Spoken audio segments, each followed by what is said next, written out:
S166 UAV operation tutorial. Product configuration. Charge the battery before flying.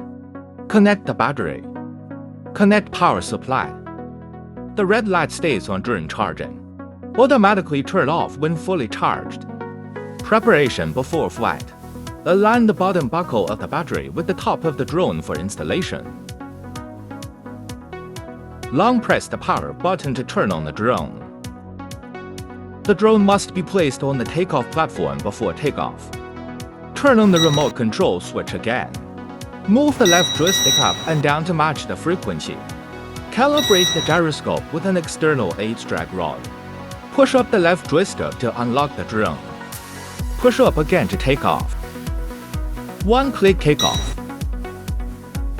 Rise. Decline. Left rotation.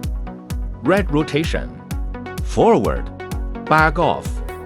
Fly on the left side. Fly on the right side. Speed switch beeps to low gear. The beeping sound is in medium gear. Beep beep beep 3 times for high-speed gear. Press the roll button and toggle the right joystick. A manned aerial vehicle capable of 360-degree rolling. Enable headless mode. The drone will reverse in the direction of the remote control. Wall climbing flight display. Fly the aircraft slowly to the wall, stick to the wall, and if you are too fast, it will fall. Rise. Decline. Long press to enter land mode. Forward.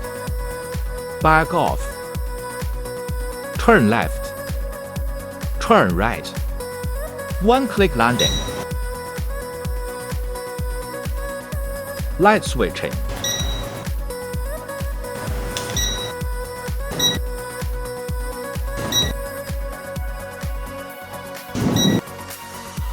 Replace the fan blades.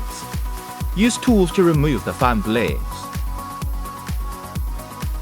Pay attention to distinguishing between A and B labels. Install the corresponding fan blades onto it. Installation of protective frame. Remove the protective ring first. Align the protective frame with the bottom buckle of the arm for installation. Install 4 protective frames in sequence. Once the installation is complete, you can start flying.